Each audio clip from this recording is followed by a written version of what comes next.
We're good? All right. That being the case, I will call the meeting to order. This is the Planning Commission meeting for North St. Paul of March 5th, 2026. Roll call. Thank you, Mr. Chair. Commissioner Sauro. Here. Present. Either one, thank you. Commissioner Gadbois. Here. Commissioner Blees. Here. Commissioner Muhic. Present. Thank you. Oh, boy. Pete, you're here. Would you pronounce your last name again, please? Pete Marcaccini is here. Thank you. And Commissioner Alvarez is absent, and Commissioner Wise is not here yet, so we'll see if he makes it. MIA. MIA, okay. All right. And our special guests. We can adopt an agenda, yes. And can I get a motion to adopt the agenda? I will make that motion. Motion from Commissioner Gadbois. A second? Second that. Second from Commissioner Sauro? Yeah, okay. I thought I heard both sides at the Well, I same was time. about to, but You're fighting over it. That's fine. All in favor of adopting the agenda, say aye. Aye. We have an agenda. With that, we can introduce our special guest, Jack, our city attorney. Yes, hello, Mr. Chairman and Commissioners. My name is Jack Brooksbank, and I am the city attorney for the city of North St. Paul. So I represent the city as a body. I'm at most of the city council meetings, and then meetings like this sort of on an as-needed basis. So, if you ever run into something that you feel is particularly thorny, can let Ken know, and we can run it up. I'm not usually at these meetings, but always happy to make an appearance. So tonight, we have kind of two parts of this. So there's two separate packets that got out to you. First one I'll be going through covers a whole bunch of stuff, Open Meeting Law, Data Practice Act, et cetera. And then I'm going to try and spend most of the time on the second one of that, which is specifically the land use portion of the evening. Particularly in the first part, I'm going to spend a lot of time talking about a bunch of things that you cannot do and ways that you can get in trouble. That's just because I'm a lawyer and it is my job to make sure no one ever has any fun. I don't think that you are breaking any of these rules. I'm not suspicious. Things only come to my attention when there has been a problem. And so I just want to let you know about some of the potential pitfalls, because some of these things are not necessarily intuitive in how they function. So I just want to make sure that you're all aware of kind of some of the guidelines and some of the areas where there are consistently issues, just so that, primarily so that you're protected, right? We don't want, even if you win the lawsuit, it's still a giant hassle. And so what we prefer to do is just to not even have one in the first place. The other thing I will say is that this is all, I'm not here just to hear myself speak. This is all for your education. And so if at any point something's not clear, or you have a question or a hypothetical, or you want more explanation on something, just jump in. I'll try and keep my head up if anyone raises a hand, or else just, cut me off and let me know if there's any questions, and we can stop and make sure that everyone's getting all the info that they need. And then also, at the end of this, I know I am always walking out the door by the time I come up with the question I actually need answered. And again, just shoot that over to Ken, and we'll make sure you get all the answers that you need. So with that, I'll kind of get started on running through my presentation here. So there's a few different kind of, in the general part of this, just kind of general statutes that apply pretty much to everyone in city government, kind of generally to everyone in every public official in the state of Minnesota. First part of that is the open meeting law. So this is it's a transparency law. It's to make sure that the public is aware of and informed about not only what the commission is thinking about and considering, but also what the basis for the decision-making is. And so the general rule is that any meeting of any public body must be, there must be a notice in advance, and it must be open to the public. Now, a meeting and a public body, those are two kind of defined terms of art. And they're, again, it's not always intuitive. So a meeting is any collection of a quorum of the body. And so for the Planning Commission, there are, 7 members, and so any 4 of you in any one place is considered to be a meeting, basically. There are some exceptions, right? There's a sort of a chance meeting or if you're walking down the aisle at the grocery store and you turn the corner and 4 of you happen to be walking in the same place, that's not a violation of the law because that's just a chance encounter. But in general, anytime that a quorum of the body is together and they are making a decision about city business, they are discussing city business, or they are obtaining information about city business. So it is a very broad, essentially any discussion, any communication about what you do on the Planning Commission is going to count as a meeting.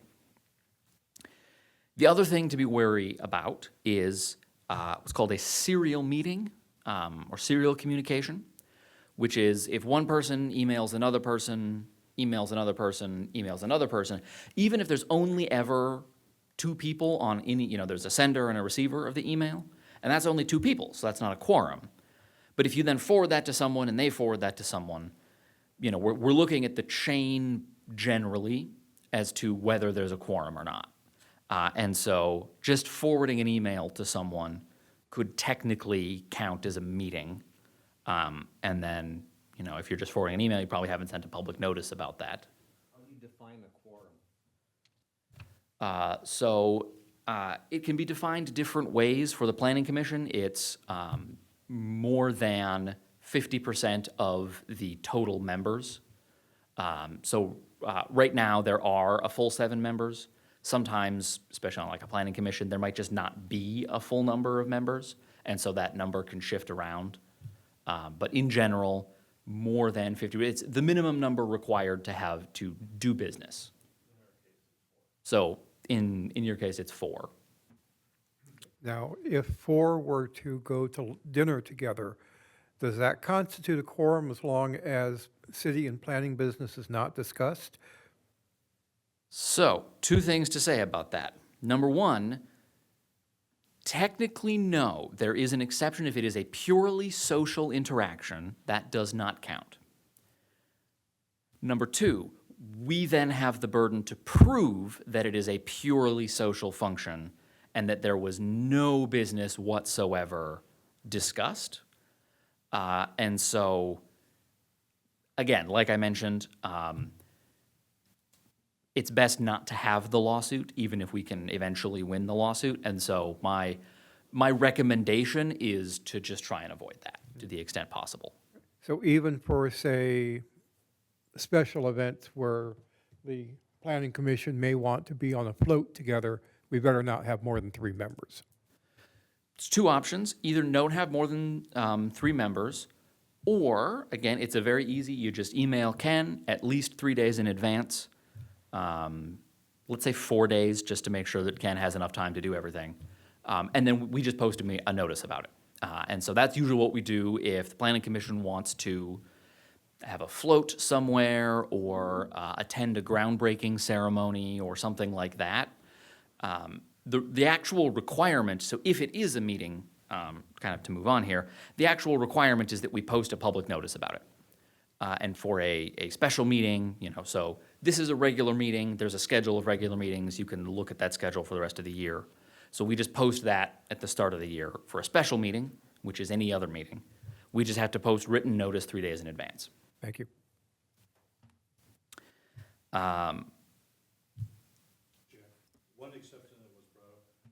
One exception that was brought up at a previous meeting is our holiday parties. That gets a little dicey. It's not a chance encounter. It's a gathering. would think, though, that it's pretty clear that they're not talking about city business usually because it's a holiday party. But if somebody really wants to dig into it and make life difficult, I think what Jack would tell you is you try to avoid the appearance of even putting it on anybody's radar, just in case.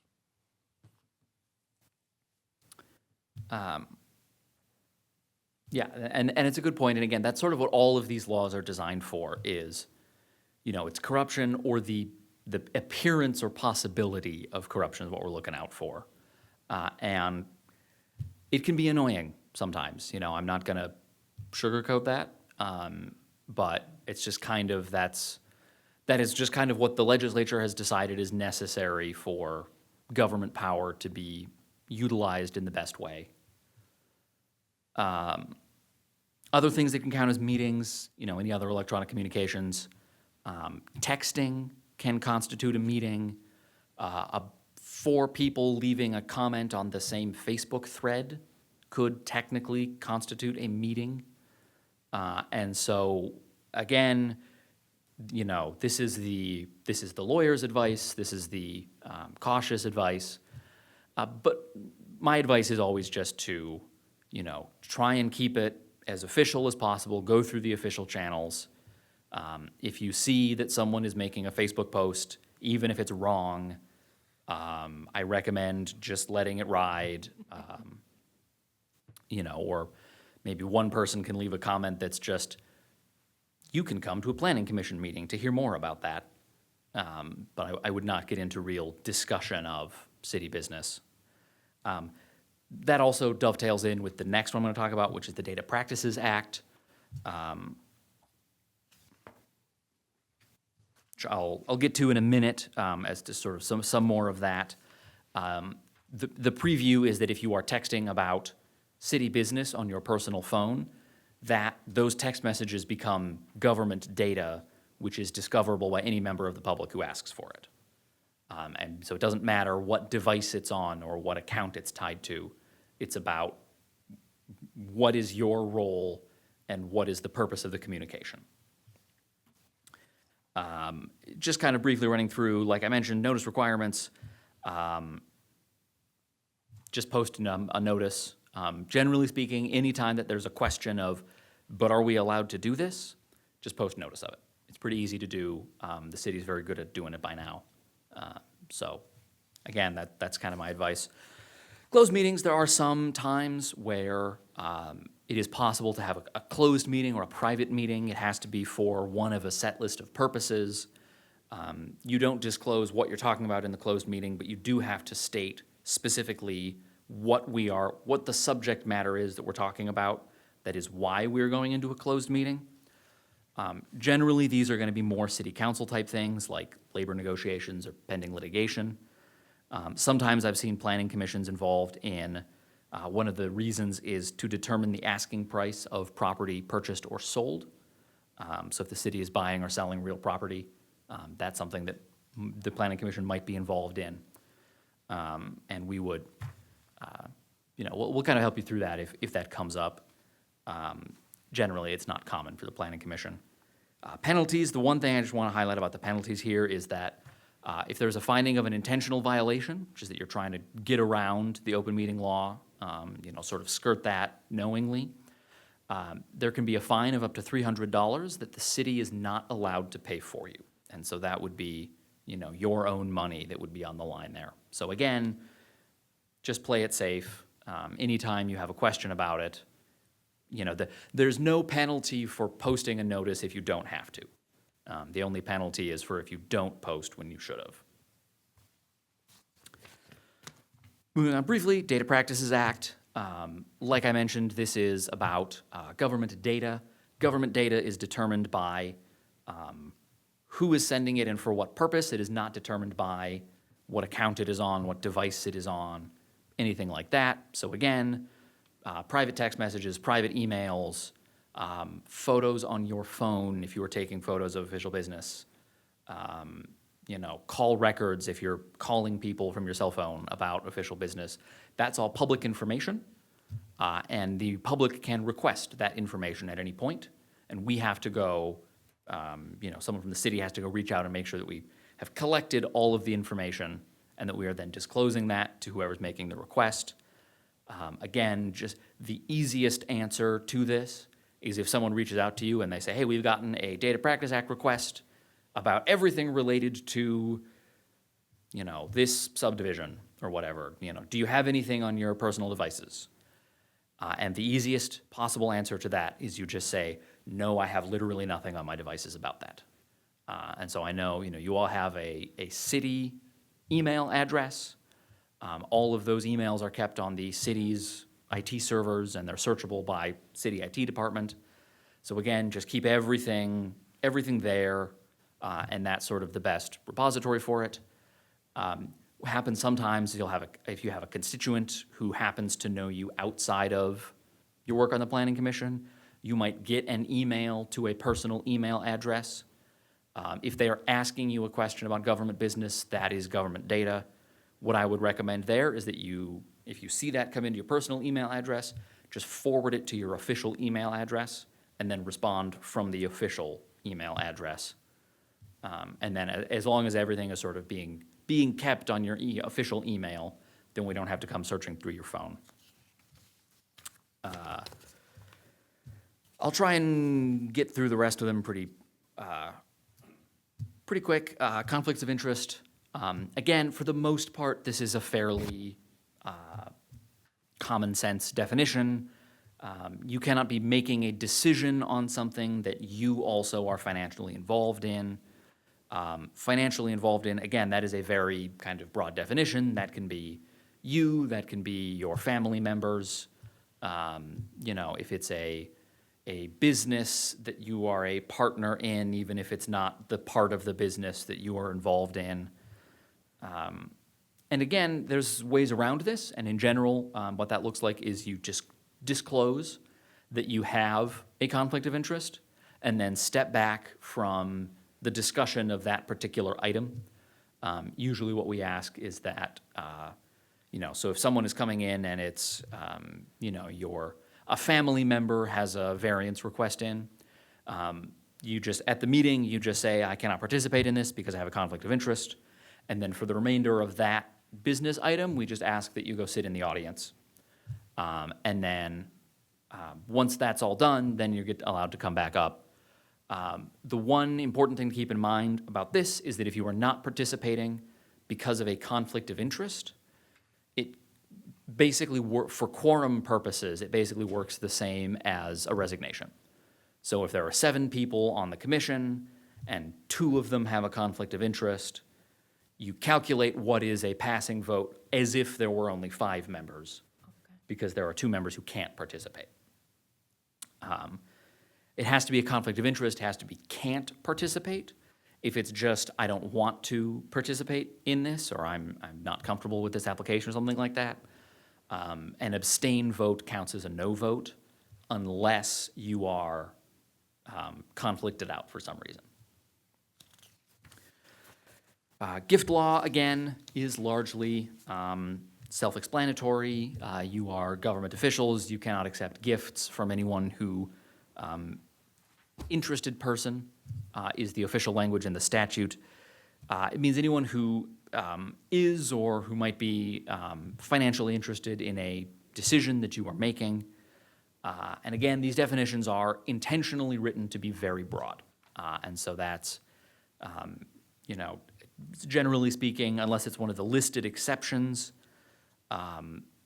you are not allowed to accept gifts because of your role on the Planning Commission. Obviously, this does not apply to, your Christmas presents or something like that. It's just, you can't receive a gift that you wouldn't have received if you were just a private citizen and not on the commission. Gift is anything of any potential value. There's kind of a de minimis exception. So if you're at a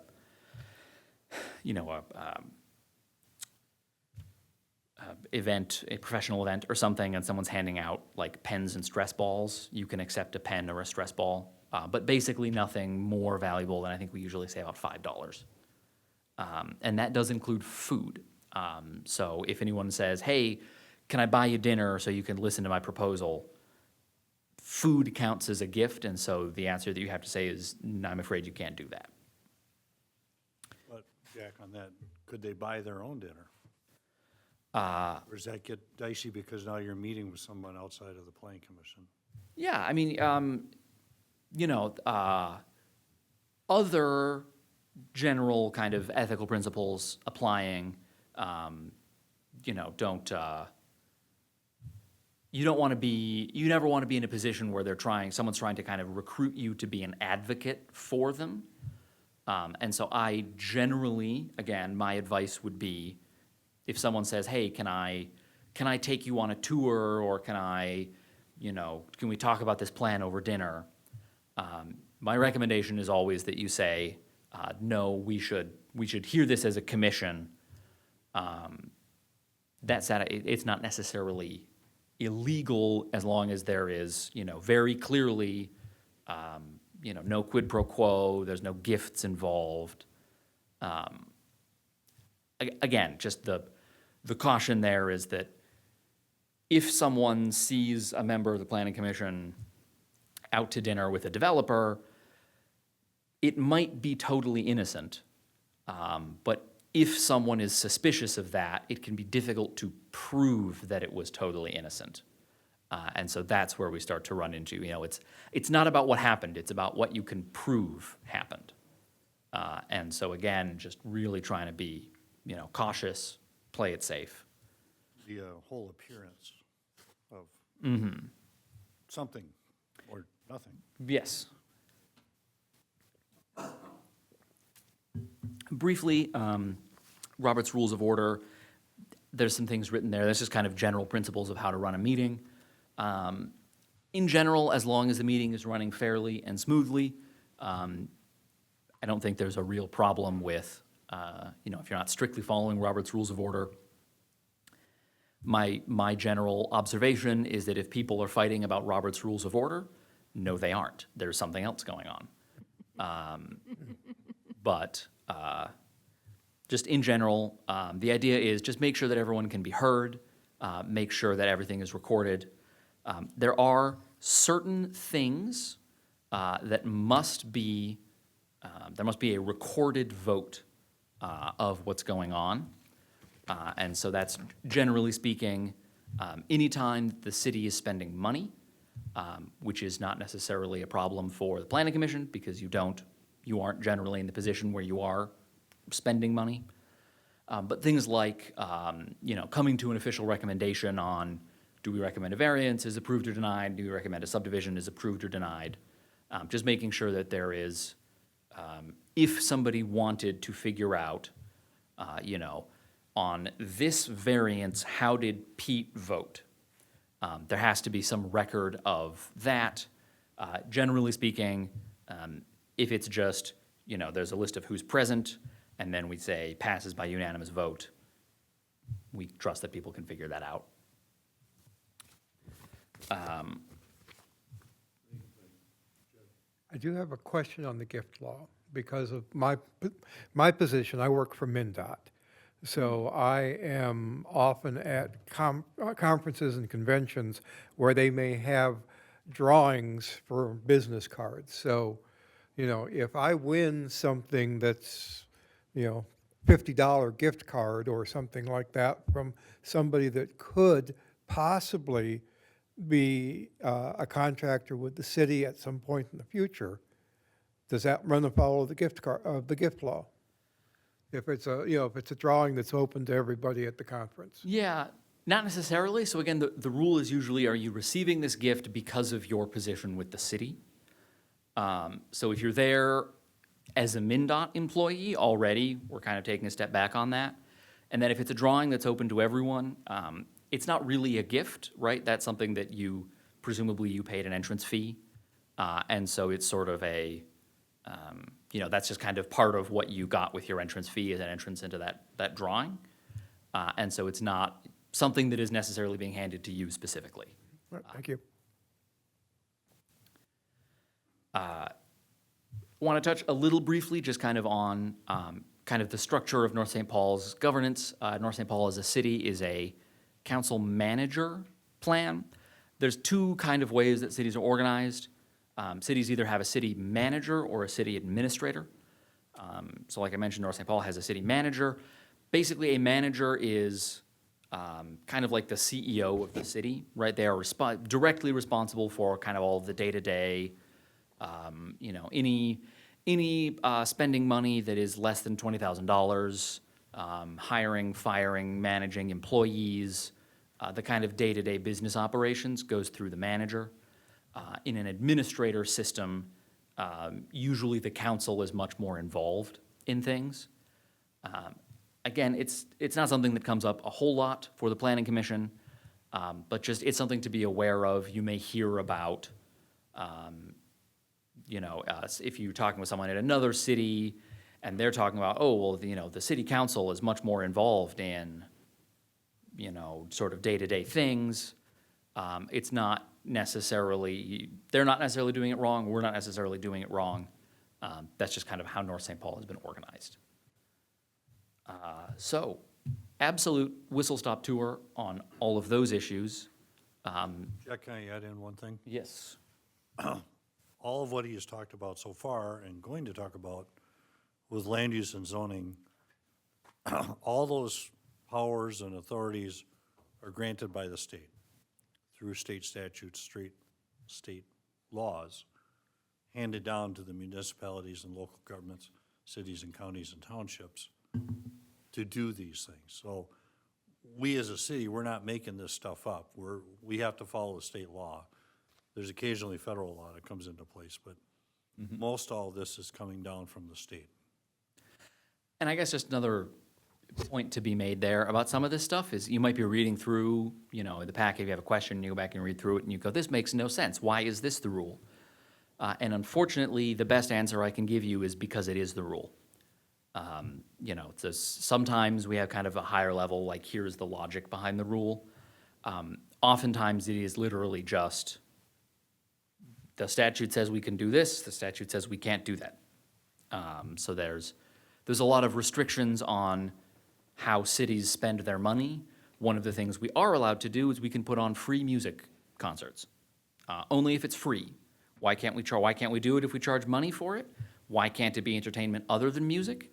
No one asked me. That's just what the statute says. Sometimes it's just sort of, it can be a little frustrating, and I appreciate that. Like I mentioned, some of these rules, especially with open meeting law, Data Practice Act, it can get annoying. But again, it's just what we have to do, and this is all done. The purpose of all of this is to maintain the public trust in what we're doing here. And so that's just kind of the rules we have to follow. Question, you mentioned the city manager manages the city employees, et cetera, but he reports to the city council, I'm assuming. He reports to, but does not necessarily need authorization from before taking action. Okay. Who does the planning commission report to? I believe that would be also the city council, technically. So you are public officials. You are not employees of the city, and so you are appointed public officers. I would have to double check. It is either the mayor or the council as a body has the power to remove individuals from the planning commission. And appoint them. And so that's how you all ended up here. And it's sort of the same process for removal as for appointment. Jack, could you touch on the conflict of interest a tiny bit more as it relates to financial interest? And is there a litmus test for general financial interest versus specific financial interest that creates the conflict of interest? Yes, of course. That's a great point and a good question. So talking about conflicts of interest, so it's anything where you have a financial interest in something. How specific that is can get kind of gray. And so one question is something like, well, if we're, is it something that affects you specifically? Or sometimes you might see something come in front of you that is going to affect sort of every resident of North St. Paul. and you are also residents of North St. Paul, so that means it's going to affect you. And so, you know, what happens in those situations? There's kind of a balancing test. I think in the materials, there's kind of list out some of those factors as to whether it constitutes a conflict of interest or not. The other sort of thing that changes the analysis is the city entering into a contract, and is that what the conflict of interest is about? Or is it a non-contract situation? And the rules are less strict for non-contract situations. So if we're hiring somebody to do something, very strict conflict of interest rules, you know, if we're hiring a contractor or something. If we're doing something non-contractual, so if we are approving a variance or amending a zoning ordinance, the rules are slightly more relaxed. In general, conflict of interest, again, financial interest, that can be sort of a direct, you know, I stand to gain from this approval. It can be more indirect, right? I have an ownership interest in a business that is applying for something, and the business might make money.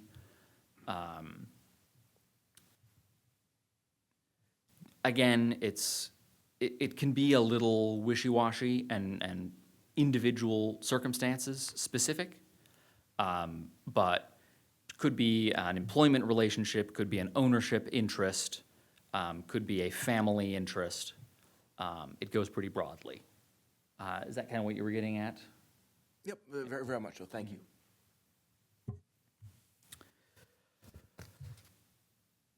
We have any more questions about the kind of general rules of public office before we dive into some land use? Yeah. Seeing nothing, we will move on to specifically land use planning and the kind of the specific duties of this commission.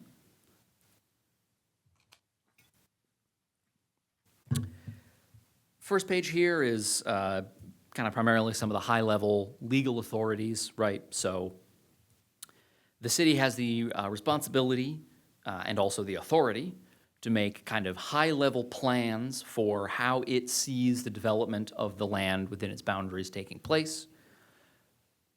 Under that high-level plan, we also then have the ability to make some kind of more granular land use rules, setting up what uses are allowed, not allowed, conditionally allowed.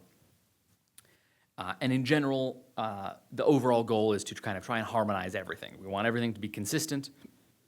We don't want one set of rules saying one thing and another set of rules saying a different thing. And so it's a lot of work, it's a lot of materials. I know Ken is going to be talking about comprehensive plan, which is quite a large project.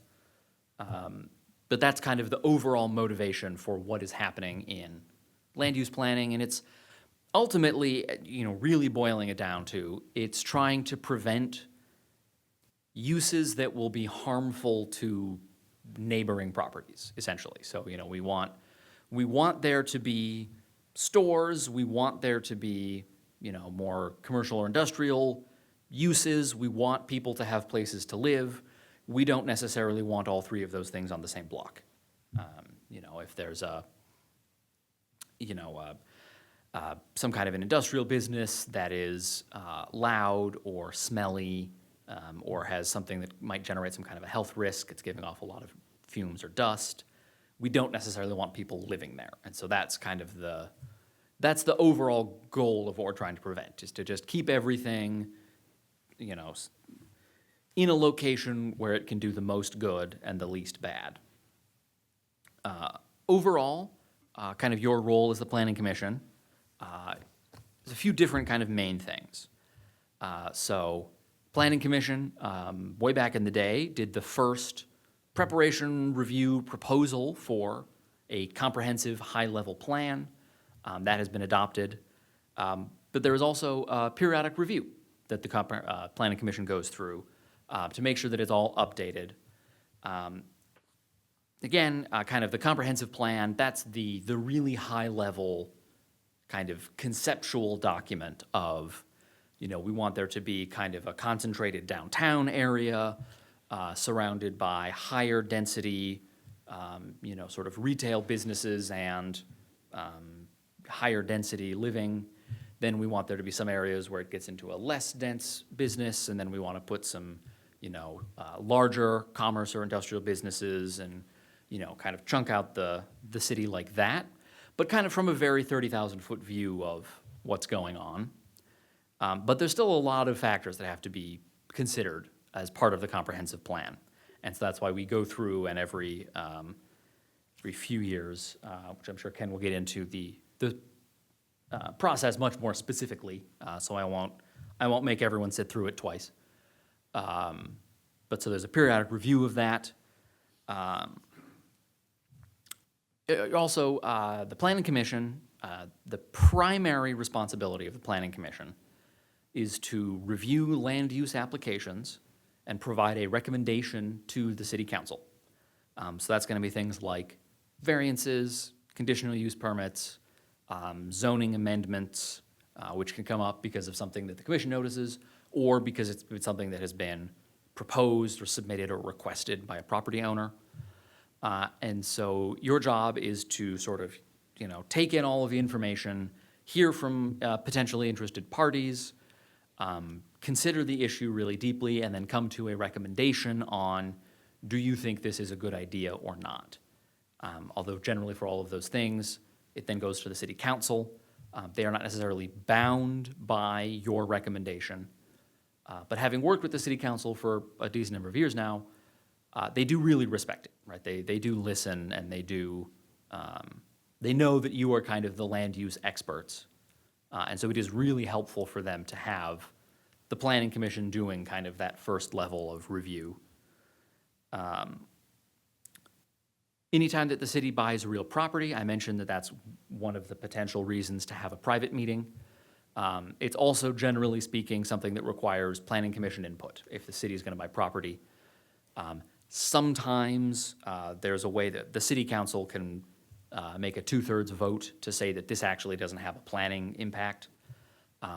Usually things like, for example, the city's student build housing project, where the city is buying a lot that is zoned for some kind of residence and is building one of those allowed residences there. We generally find that doesn't really have a planning implication. It's just the city building a house. And so usually those don't come before you, but it could potentially. And then review of land use control measures. So that's the kind of the more specific zoning measures. If the city is going to make any kind of zoning change, there has to be a public hearing on the proposed change in front of the Planning Commission. And then having heard public testimony from anyone who's interested, then the Planning Commission, like I mentioned, comes up with a recommendation on what to do and sends it all to the City Council. So I've mentioned the high-level planning document is the comprehensive plan.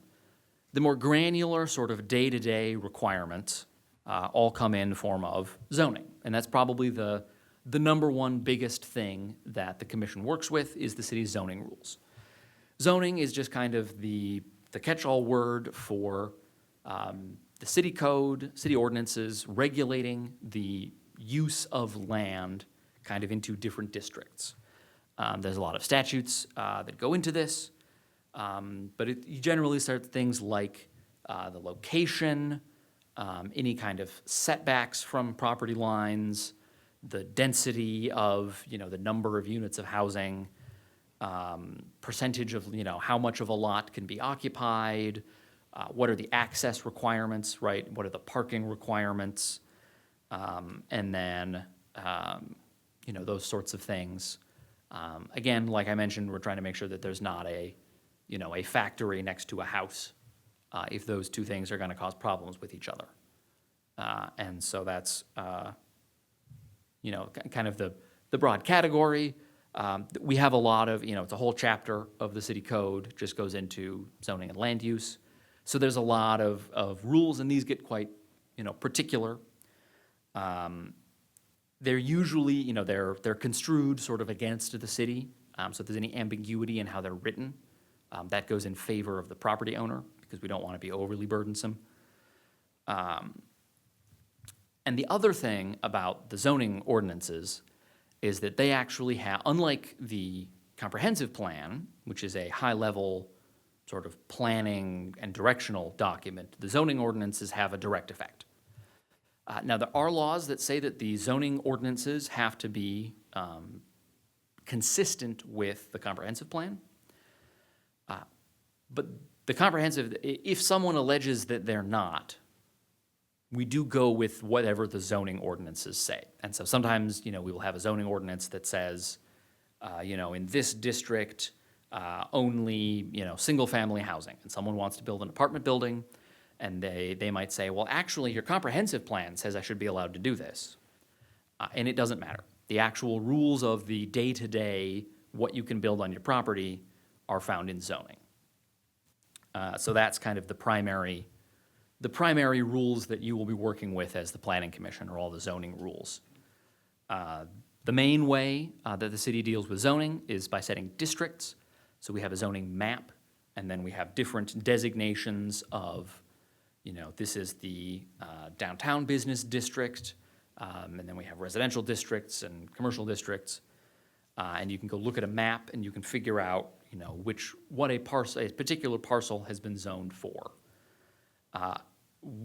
It's important to note, uniformity is required within a district. So if you have two properties that are both zoned R1 or both zoned low-density residential, the zoning on those two, if the zoning category is the same, the uses of those two property also have to be the same. So there is a term that you may hear, it's called spot zoning, and that is when you amend the zoning rules but only for one parcel, and that is generally speaking not allowed. So if you hear someone talking about spot zoning, the other thing people use spot zoning to mean is a thing I don't like. And so you may hear someone again saying, well, that's spot zoning, you can't do that.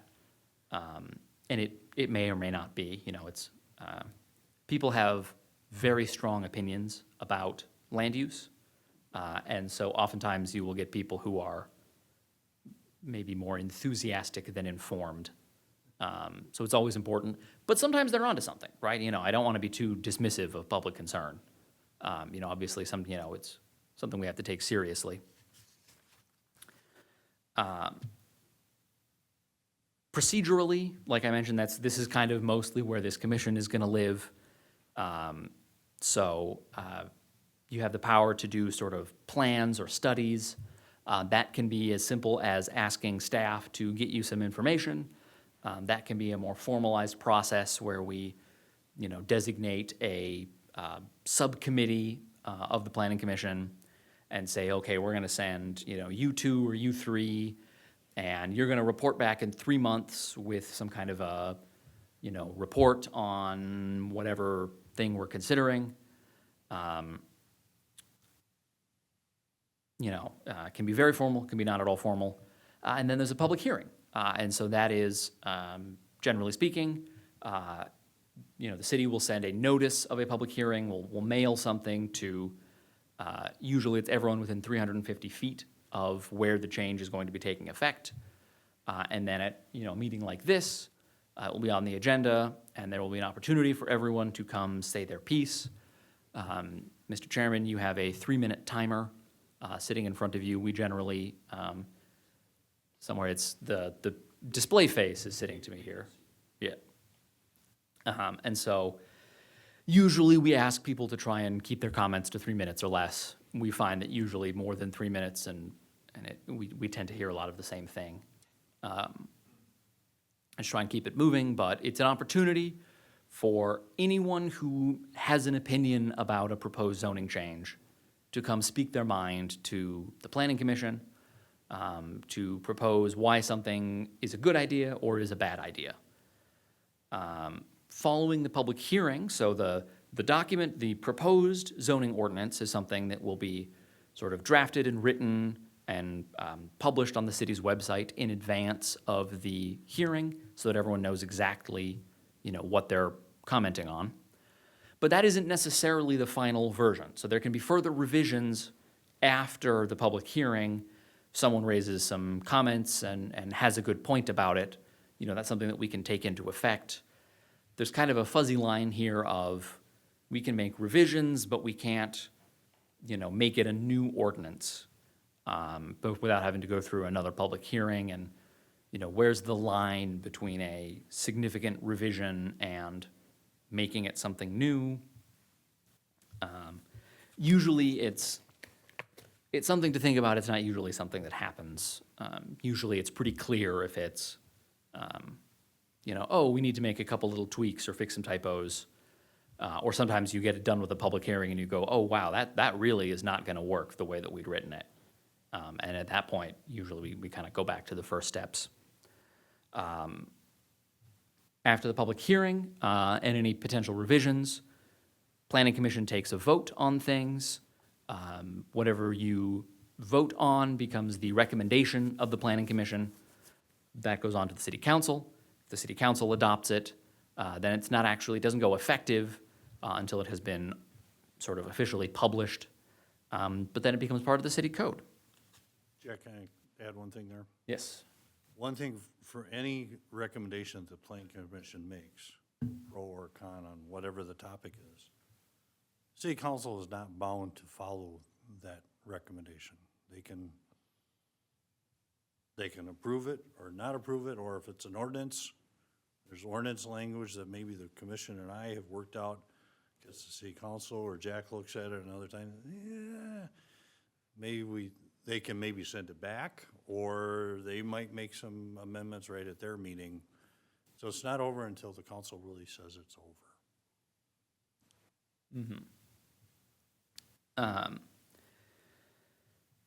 Let's see. Occurs to me, yeah.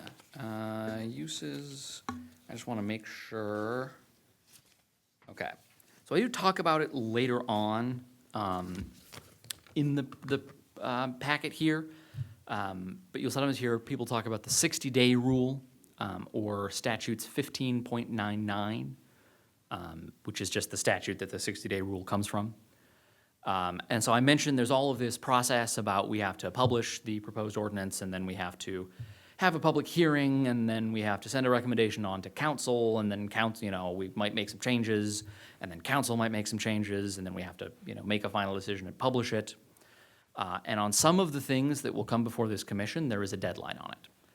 And so that's any request relating to land use that is received, anything that is started by a member of the public, basically. And so that's, if someone comes in and applies for something, we have 60 days to make a final decision.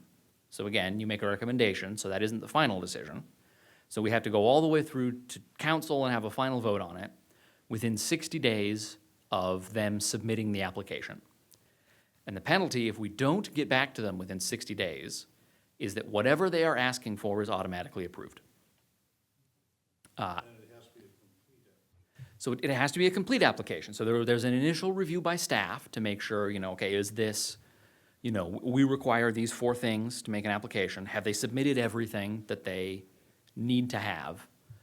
But the review for completeness does not include a review for, is this a good idea? And so if someone submits a completed application for something and we don't get back to them in time, it's just theirs, whatever they asked for, however they asked for it. As long as it is within our, so they can't make an application to change the name of the moon or something, because that's not something we can do. But if it's something that's within our power, it's just granted. There are a couple of exceptions, so we get 60 days. The city can extend that for a second 60 days for any reason that we need to. But we have to do that before the deadline expires. So it has to be a prospective. We send the applicant a notice and says, we are extending this for another 60 days to finish this up. And then generally speaking, other than that second 60 days, the only other way to extend it is by consent of the applicant, which can happen sometimes. If we need some additional information, they are putting together the information, they might agree to, put it on hold for longer than usual so that they can put together the supporting information that we need. If they don't agree to that, right, so if we say, hey, we need,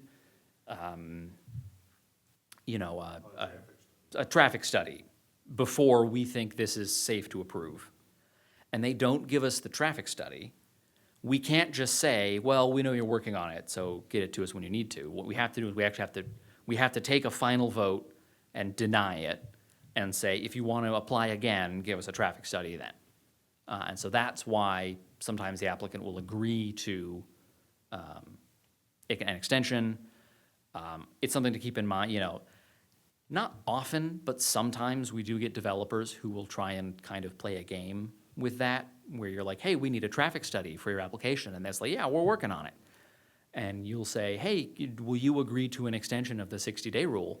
And they say, oh, we'll have you your traffic study in no time. And they're kind of hoping that you lose track of it and they lose track of it, and then 60 days later, they just get their application approved. And so you really do have to be, you know, pretty firm on, you know, no, we're gonna put it on the agenda and vote to deny it unless you will agree to an extension, you know, until you submit your traffic study.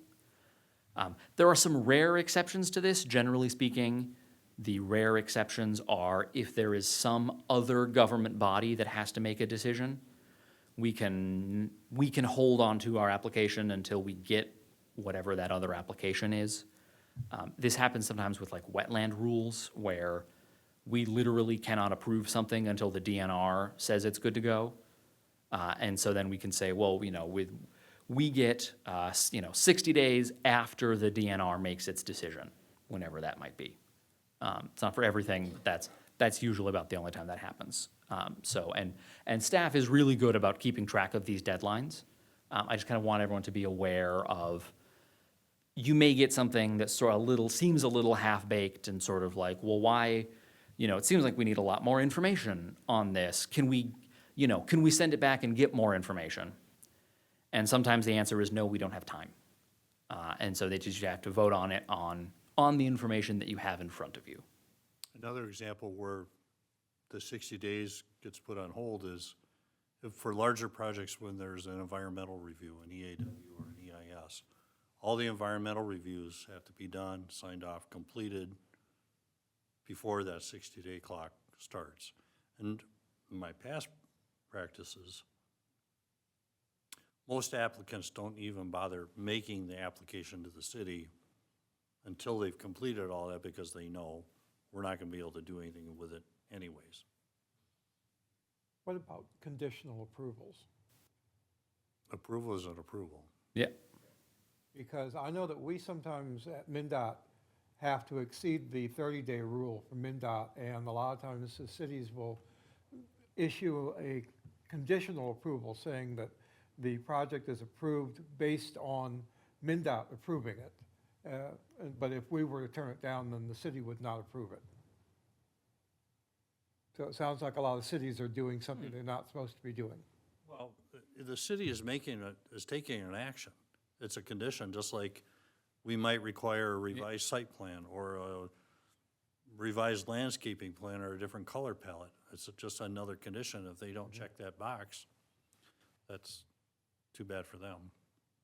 Yeah, so we can approve something with conditions, and those conditions are required. Usually, where people can kind of run into trouble with that is, if they meet the condition, we don't get to take another look and see if it's still a good idea. It's just, we have said approved on condition that DNR or that MnDOT, you know, approves your highway access or whatever. And if they come back and they say, okay, well, here's my letter from MnDOT that says I'm approved, then it's a done approval. There's no more city action that can be taken on it. And so if someone says, wait, actually, do we still think that's a good idea? Too late, it's approved.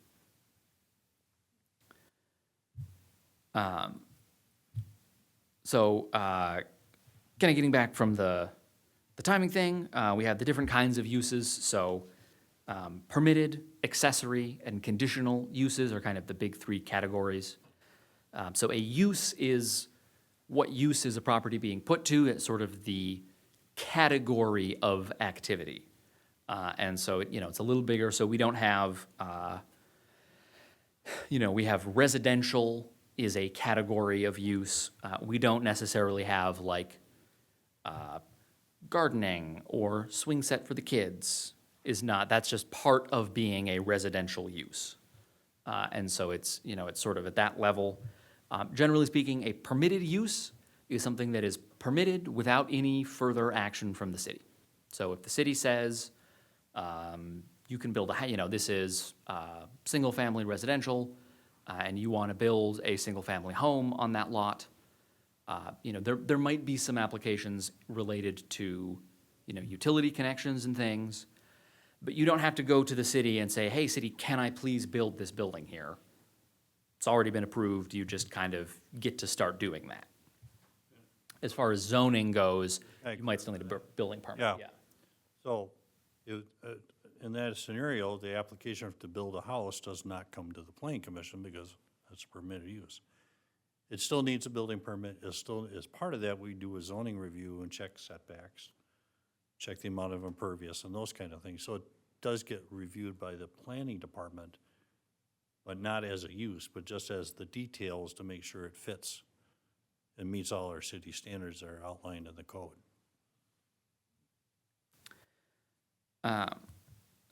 So that's kind of a permitted use. There's also, we define some things as an accessory use.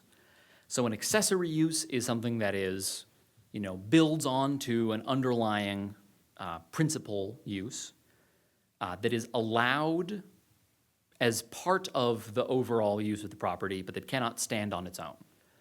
So the kind of classic example of this is, a garage is something that is nice to have and helps support your house, but the city would not allow someone to purchase an empty lot and only build a garage on it. So it has to have that underlying principal use as part of it. Then there's what's called a conditional use. A conditional use is something where we have identified that there are potential problems with a particular use. And so not only are we going to make them go get a building permit for whatever construction they're doing, they actually have to come in front of the planning commission and the city council to show that they have met whatever conditions that we have imposed on that kind of a use.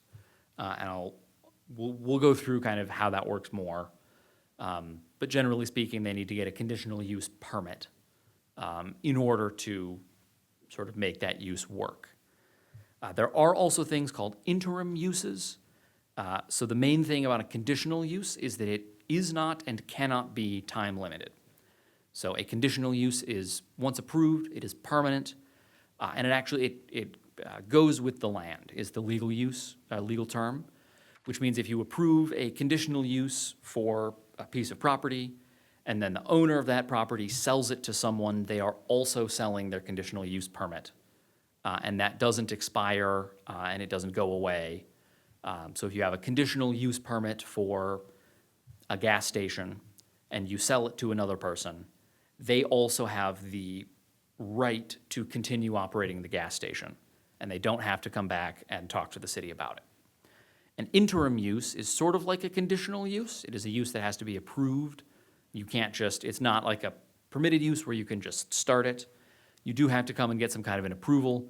An interim use also then does have a time limit on it. And so it's usually either for a set number of years, or sometimes there's sort of a development target. So it's like, you can operate this use until the surrounding properties are 60% developed or something like that.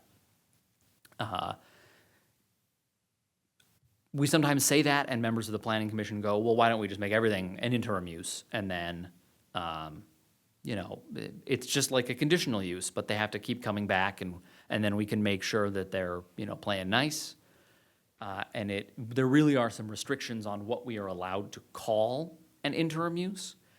And we have to make some justifications for why it is something that is consistent with the use of that land now, but won't be in the future. And we have to be able to justify that sort of at the time that designation is made. So usually that goes for things like kind of more extractive, mining or things that might cause a lot of odor. I think I've seen trash facilities on an interim use permit. Something where there's sort of a very foreseeable, this is fine for now, but at some point in the future, the neighbors aren't gonna like it. So they're actually fairly uncommon, I would say.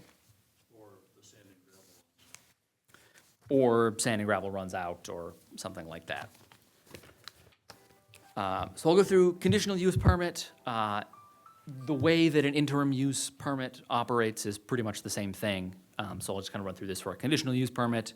If you want to know how interim uses work, just replace those words in your brain, and it's kind of the same thing. So conditional use, again, is something where there is, we have thought about it, and we have thought that this is something that is consistent with the zoning district that it's in, but there's some potential problems if there's too many of them, if they're not operated in a thoughtful manner. And so there needs to be some additional protection. And so we impose conditions on whatever that use is. There has to be what's called a nexus requirement. So the conditions that we impose on the use have to be related to the, potential land use conflicts. And it has to be related to kind of the zoning concerns that we have. And so, cities will sometimes run into trouble where it's sort of, well, hey, can we, yes, you're gonna build something that is permitted, but I think your design is kind of ugly. Can we require that you make it look better? And unless you have kind of a larger, some areas have kind of a larger aesthetic consistency that is part of an ordinance or part of a design standard. If it's just this one in particular I don't like the look of, that's not necessarily a condition that you can impose. Like I mentioned also, no time limits on conditional uses. In general, how it works, someone will put together, the city has an application form, has all the requirements listed for what information they need to submit. They will submit it to the planning department. Planning department will do a review. They will go through, there are, factors that are listed in the city code about what is required, what showings are required in order to get approval. The planning staff will go through and they will do a first pass, they will do some analysis, and they will usually come up with a recommendation. And they say, okay, planning staff thinks this one meets the requirements. And with a conditional use permit, again, we can approve with conditions. And so sometimes planning staff will say, we think it would meet the requirements for approval if, they do a traffic study, and if they put a fence over here to block the light, and if, whatever conditions that staff comes up with. Now again, like I mentioned, you all provide recommendations to city council. Staff provides recommendations to you. So that's sort of, you will get a report from staff that says, we have done the analysis and we find you should approve this with these 4 conditions. That is always staff's recommendation, and that is not necessarily something that you are bound by. Is also not necessarily something you are limited by. The Planning Commission can impose conditions that are different from or even above and beyond what the planning staff has requested, with some limits. So you have when you are reviewing an application for a conditional use permit, you are reviewing that in what's called a quasi-judicial capacity. As the name suggests, you are applying these standards that have already been decided. And so your job is to, it's much more analytical, right? We have a standard, do they meet that standard? And sort of how you feel about that standard is not part of it. You have much more discretion, so you are also involved in writing the zoning rules. And when the city is deciding what are the rules gonna be, we have not unlimited, but very broad discretion in basically in what is a good idea for this zoning district, right? Should this be a conditional use? What are the factors we should consider in a conditional use? Are there any specific performance standards that we will require of any of these uses? But once we set those, and now we're actually looking at an application, it's quasi-judicial, it's much more limited, it's much more an analysis of, we've already decided what the standards are gonna be, and now it's just, do they meet the standards? Or could they meet them if we required some conditions of them? This is, conditional uses are one of the most common ways that cities get sued. Because people really, generally if someone is going through all of the trouble to apply for a conditional use permit, they're quite invested in, getting that conditional use permit. And it's also one of the ways that cities lose lawsuits most frequently because, again, it's kind of a judicial way of thinking. You have your list of criteria and you have the application and you're just saying, does this application meet these standards? And judges are quite convinced that they can read an ordinance and decide what it means just as well as a planning commission can. So if someone if we're in a more discretionary writing the rules standard, it's quite a low standard. So if we say, we want to turn all of our single-family residential into, you can build duplexes also. Almost impossible to bring a legal challenge against that because it's a discretionary policy decision of what's the best way to organize this. Once we've made that decision and now we're looking at an application, again, it's a much more limited analysis, and courts are much happier to second guess that kind of an analysis. Jack, can I add a couple of things? Yeah. Commission, if we get a conditional use permit application, in my time here, we've had a couple, I can think of the Colorado School Addition project, and most recently Quick Trip. Those are both properties that had existing conditional use permits on them. School going back to the 1960s, Quick Trip more recent. In both cases, they were proposing major changes to the site plan or building additions. The code specifically says if you want to do that, it requires a conditional use permit amendment, and we treat that just as if it was a brand-new application. They have to go through all the application process, submit all the plans, justify or outline how their project will meet the findings that are outlined in the zoning code for a conditional use permit. So we treat it as a new application. It gets a thorough review recommendation to City Council. So, yes, they run with the property, but if the applicant or owner wants to make a change, then they have to start over, and so that change isn't necessarily guaranteed to be approved, because now they want to do something different than what was originally approved. And usually the trigger for having to go back and get another application like that is if they're making whatever use they have, if they're increasing the size or intensity of that use. So if we have a conditional use permit for a gas station with 4 gas pumps, and now they want to add 8 more gas pumps and a car wash. That is a more intense use than they have approval for, and so they need to go back and get another approval for that. But if, for example, they have the 4 gas pumps and they just want to replace those with new gas pumps, it's not intensifying their overall use, so they don't have to come back and get a new permit for that.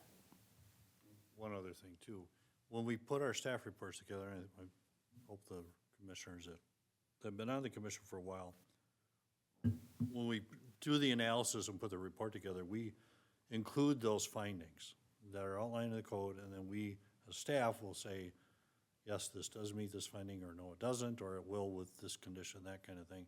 So those are right in the report, and they're generally also included in any resolution that gets recommended for adoption to the council, because the council when they make their decision, they're acting on a resolution or two, and we try to put all those findings in a resolution. It might be findings to deny, but we all put those in the resolution, so they're in the record, and the resolutions get recorded and kept as part of the public record. And part of that goes back to, I was talking about the 1599 rule or the 60-day rule.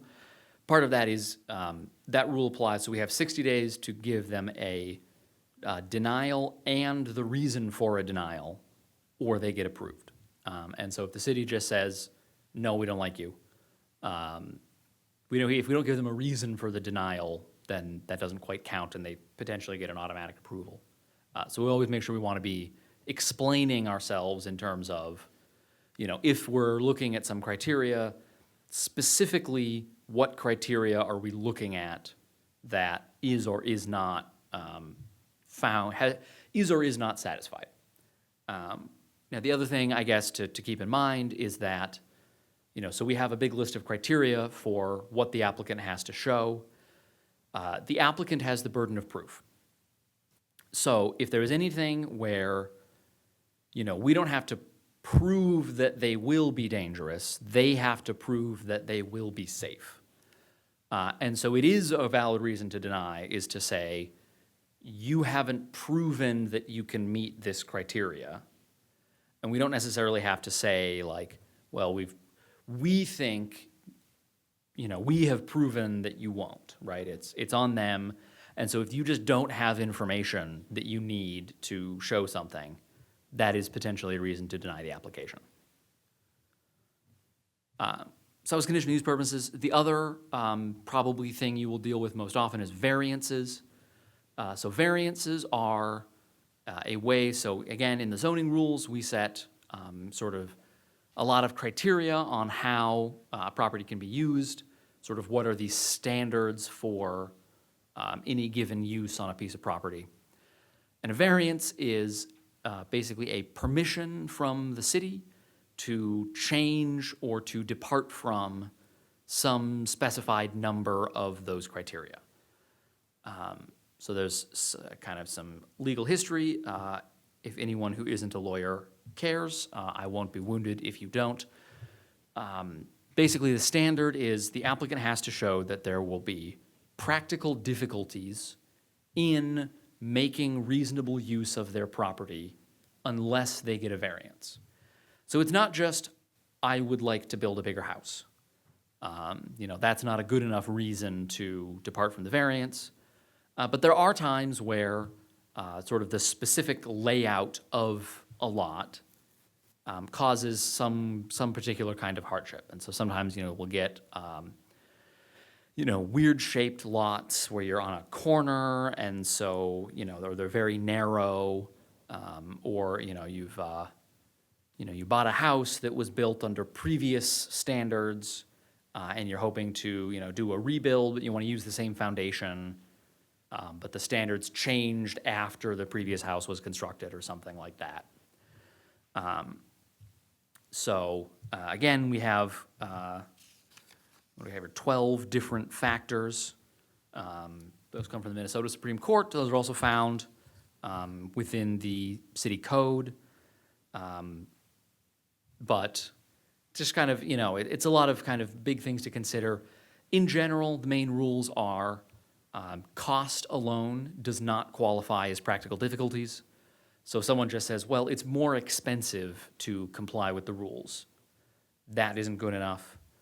And then it has to be a circumstance that was not created by the person applying for the variance. And so, well, I need a variance to build my deck. Why do you need a variance to build your deck? Well, because I built the house too big and now I can't fit a deck back there. Again, that's not necessarily a reason to depart from the normal standards.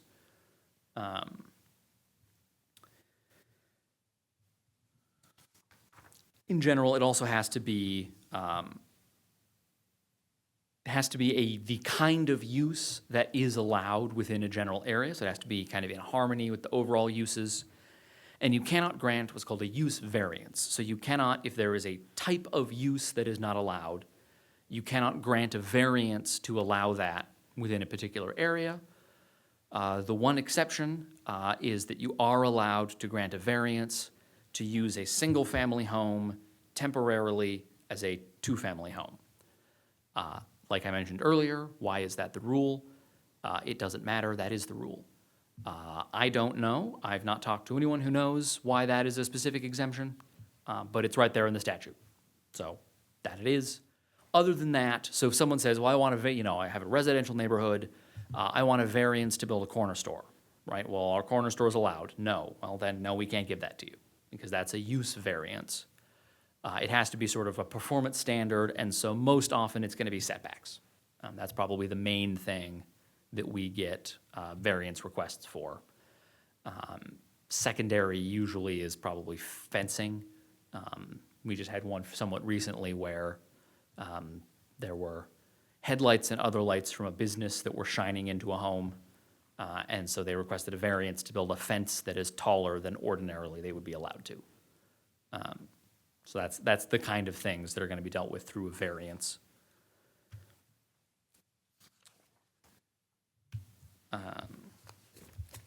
And yeah, like I mentioned, with conditional use permits, granting a variance is also a quasi-judicial, sort of application of the pre-existing rules to the pre-existing facts. And so you're not necessarily going to have the same discretion in considering an application that you would have in sort of writing the rules from scratch. The other thing that I would say I would note is sometimes we have some cities where there's a whole lot of variances being applied for kind of the same couple of provisions that just keep turning up over and over again. And so what I would say is if you notice that there have been a bunch of variance requests for a particular standard, it's usually worth looking into, well, should we be granting these as variances, or does the underlying rule need to be changed? And so if everyone needs a fence that is higher than what is allowed, should we just change the rules and allow those, generally speaking? Mentioned the time limit. Again, that comes from 60 days from a completed application. And so sometimes, staff will get something and they will say, this isn't a completed application. Sometimes, I don't know that we get this a lot here. Some cities get it a lot. Sometimes we will get an application for something that does not exist. And we will turn it around and say, sorry, that's not a thing that we can do. Use variances and things. I would like a permit to, operate my, auto repair garage, or we had one where it was I would like to operate a cannabis cultivation business in my backyard.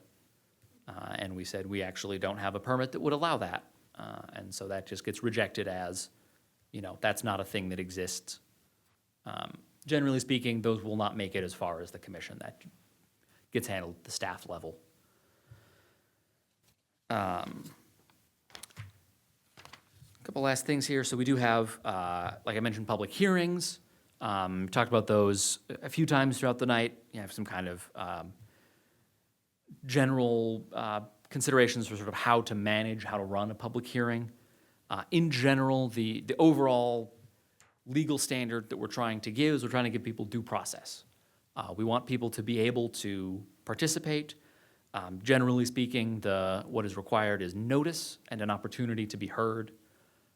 We don't necessarily have to agree with them, but they do have, any member of the public who is, interested in something, if we're having a public hearing, has to have an opportunity to come speak to the commission. I would say there's kind of two types of public hearings. So there are statutory and there's informational. The difference really, there are certain things in the statutes where it just says you must hold a public hearing if you want to take this action.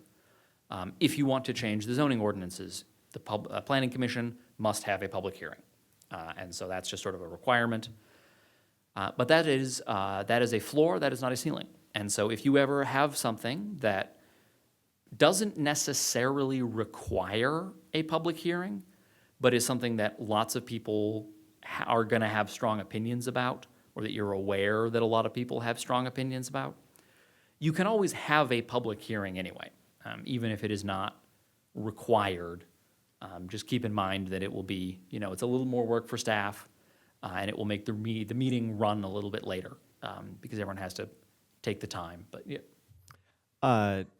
Public hearings can be slated into our regularly scheduled planning commission meetings. They don't need to be a separate event. Yes, so they will be handled, it will just be one item on the agenda will be public hearing for whatever the public hearing is for. There generally, if it is a statutory public hearing, there will be separate notice requirements in whatever statute is requiring that. Usually it's, you have to publish it so many days, publish notice so many days in advance, and mail a notice to some subset of people at least so many days in advance. A pretty standard one is, it's usually like publish notice at least 2 weeks in advance, and you have to mail notice to everyone within 350 feet at least 10 days in advance. And so there will be separate notices, but the actual public hearing will just be at a regular meeting. One other important thing to kind of end my portion of this on is impartiality. Again, like I mentioned, quasi-judicial decision-making for considering an application. So that's for considering a variance, for considering a conditional use permit, which you will also hear, CUP is the acronym. I generally try and stay away from acronyms, but that one is widely enough used that you will just hear people talking about a CUP. Sometimes you will get, it's called a text amendment application. So someone will actually say, I think you should change the zoning ordinances, and here's what I think you should change it to. That one you do have more discretion on, because again, you're considering what the rules are gonna be. But for anything where you are considering an application, you have to be impartial, right? You have to be making a decision based on what are the rules that have been written and the application that we've received, and does this application meet these rules? So there's a particularly famous case, Continental Property Group versus Minneapolis, where there was a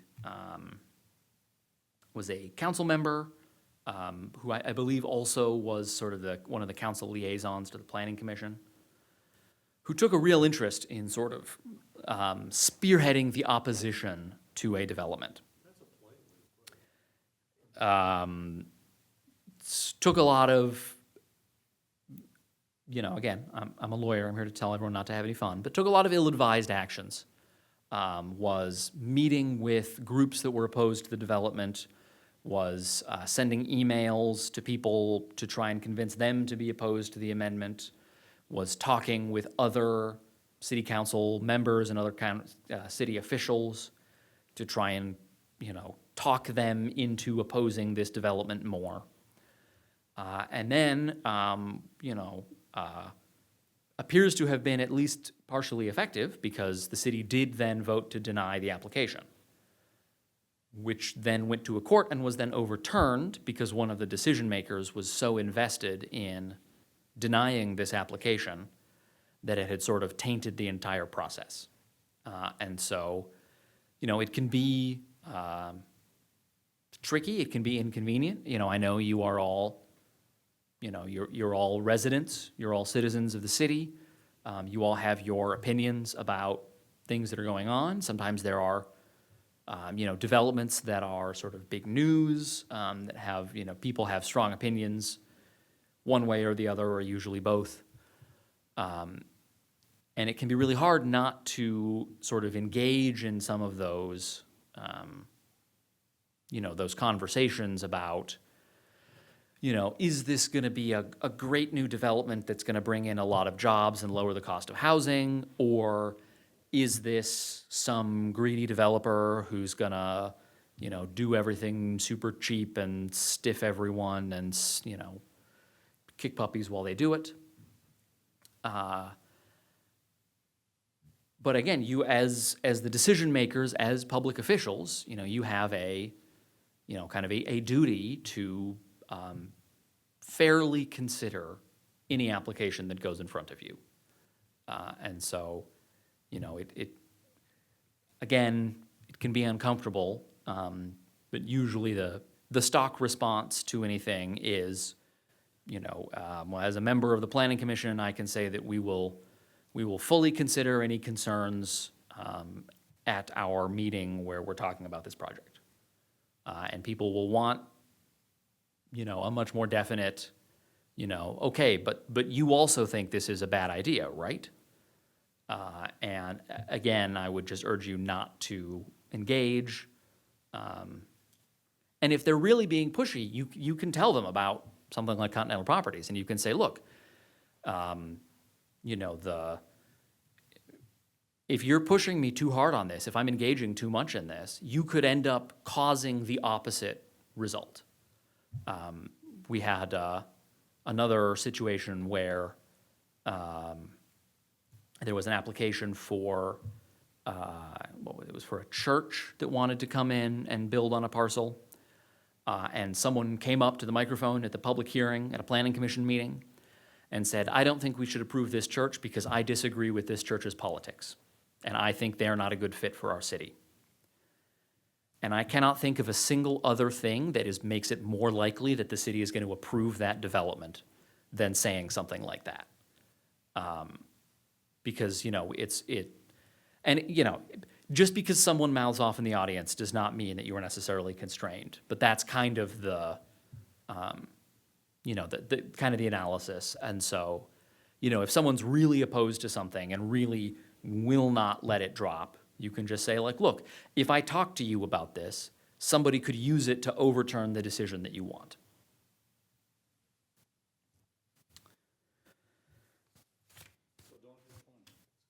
Yeah, so no one have any fun or say anything or talk to anybody ever. Yeah, great, and if you need to blame the lawyer, that is what I'm here for. Jack, before you go, I do have one question for you. Yes. For this group or commission, how much data and or consideration and how do they do it for the stuff they're voting on to the properties outside of its border? So, I mean, because we border a county line and are landlocked, if they're voting or to approve a conditional use permit for, let's say a marijuana dispensary, but our city code says you have to be so many feet from a certain thing, but that certain thing is outside of our property, is that still allowed to be considered? Let's say we say someone wants to put another gas pump at Arco, but we say you have to be so many feet from a residence to have more gas pumps, and they are within our city, but they're not across the county. What data and considerations or constraints does this group and the city have for things outside of our borders? That is a very good and interesting question, and not something that necessarily has a super clear answer in general. Like with many things, it does kind of depend on how it is defined. I would say if it has been written broadly, if it's a residence, right, it must be more than 500 feet from any residence or something like that, I would say that is not limited to any residence in the city of North St. Paul. And so then we'd be looking at our planning staff, and they do a good job of making the little diagrams where they put the little bubble, a little circle on the map and list everything that is inside that circle. But just because it is across the street from another city or some county-controlled right-of-way or something, doesn't necessarily mean we have to ignore it. And we still have to notify properties even if they are not within our boundaries. I guess one other thing that I will mention while I'm on the subject of sort of impartiality and the analysis is the other thing to keep in mind as you're going through the analysis is that neighborhood sentiment or neighborhood feelings about an application are not a justification to approve or deny the application. So, you know, you might get an application, and if it meets all of the standards, you must approve it. And if 75 people show up to the meeting and they all say, I hate this, they meet the standards. Now, so what does happen sometimes is someone will come up and they will have a real, you know, they can let you know about a potential concern or conflict or a potential way that this application doesn't meet all of the standards. And so what we have sometimes is, you know, we are unaware that there's a lot of, you know, the parking is really tight within a neighborhood. And so when we're looking at an application, we just say, well, yeah, okay, you know, this isn't going to cause that much additional traffic, and so we think it's probably fine. And then we get to the meeting, and a bunch of people come in, and they have pictures, and they say, look, you know, this was 1 p.m. on a Tuesday, and there is not a single parking space available on this block. So actually, this is going to cause parking problems, right? And that's not just kind of their feelings about an application. That is actually, you know, that is bringing information in front of you that you can then consider. But if it's just, I don't like this, then that isn't the basis for making a decision. Jason brings up an interesting point, and what I'm wondering is the counter to that. You know, how much control do we have over what's going on in adjacent areas? You know, let's say that, and I don't know if this is the case, but let's say that Oakdale does not have restrictions on where cannabis stores can go, and they decide they're going to put one there on that's within a restricted distance in North St. Paul from a school or a church, but they don't have that restriction on their side. That would be their decision. And so we can't necessarily, you know, we could, if we start to become aware of that, certainly we could either, a North St. Paul resident could go to an Oakdale council meeting, or, you know, if it was something that the commission was aware of, you could send a commissioner and you could say, hey, just so you know, North St. Paul has an ordinance that says we don't want, you know, dispensaries within 500 feet of a school, and you don't have the same requirement, but this one you're considering would be within 500 feet of a school. We would like you not to do that. And they may or may not listen, but it does become their decision.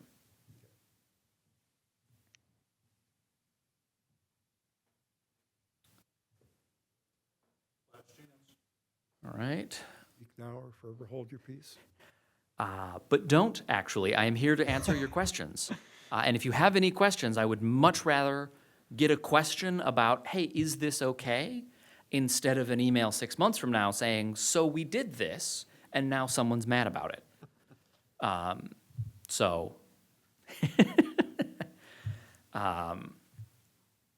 Thank you so much. Yeah, well, thank you very much, Mr. Chairman, members of the commission, for having me. And like I said, you know, I'm here to answer any questions that you may have at any point. If you have any questions, just send them over to Ken. Ken knows a lot about planning and things, and so he may be able to just answer your question. And if he's not, we send to each other a lot of emails, and so he can pass it on to me. And we will make sure that you get a good answer in a timely fashion, so that you have what you need to make a safe and informed decision. Excellent. Thank you for your. Thank you very much for your time.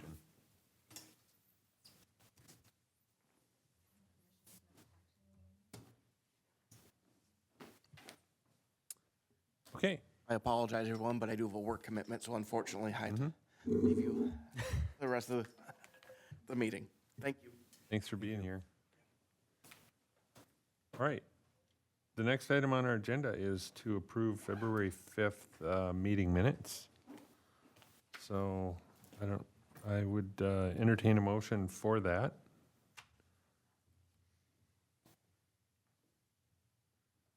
Also move. Sorry, being distracted by things.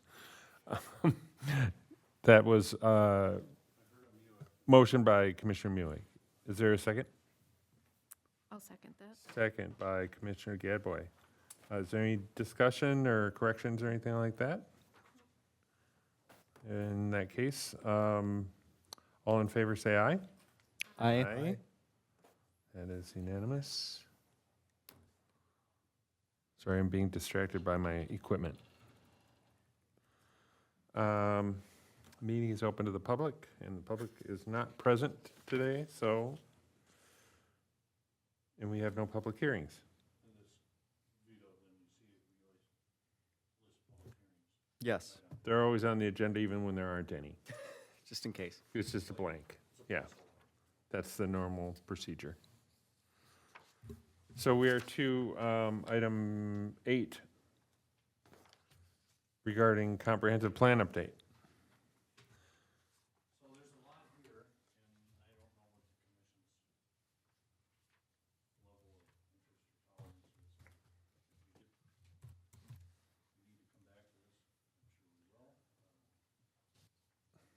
I'll turn We it- aren't going to do it all tonight.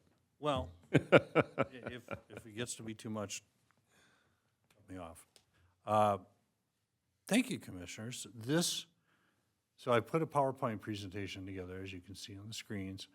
It somewhat follows what was in your packet, but there's been some changes too. So I'll start you off with that.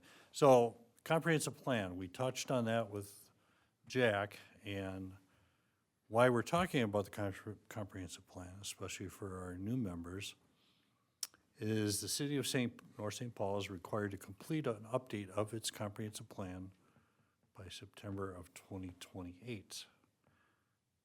And to start that process, and some of the commissioners remember, and I'll touch on this, we talked about this back last year also. I've included some information from our existing comprehensive plan, and we'll go from there, which is kind of our starting point. So this is not in your packet, but for the benefit of everyone, including myself, is what is a comprehensive plan? And Jack touched on it, but really what it is it's the overall policy guideline for the city. How is the city going to develop? And it has the goals and policies concerning the desirable physical, social, and economic development of the city. So it's a document that guides the actions of the community. The comprehensive plan represents the community's vision for how it wants to grow, change, and renew itself with policy strategies and investments that the city will undertake. It gets into how the city wants to develop its land, redevelop older areas, ensure there's adequate housing, provide roads, water, sanitary sewer, and protect natural areas, and meet other community goals. So it gets into the areas of land use, housing, neighborhoods, economic development, transportation, utilities, parks, trails, and others. And the last bullet point there is an important one. All city land use decisions, including zoning decisions, subdivision reviews, and development controls, must be consistent with the comprehensive plan. So an example, a comprehensive plan will lay out a map that says this area is going to be commercial, this area is going to be residential, this will be industrial, this will be a park. If our zoning rules and zoning map are not consistent with what the comprehensive plan says, that's a bad thing, and it gets really dicey, and the attorneys love that. And so we really strive for consistency. But the key is we start with the comprehensive plan, because that's the overall big picture. So a little background for, again, commission members, everybody watching at home. The city's probably had a comprehensive plan in place, I'm sure, since the 1970s. Get into this, and it's been updated and reviewed and amended several times since then. This most recent update is kicking off. Again, we have 2.5 years to do an update on the plan. I brought this to the commission back in November, and we started talking about it, and it got late, and the commission said, how about we bring that back to a later meeting? And so here we are. And why the comprehensive plan and why does it have to be updated?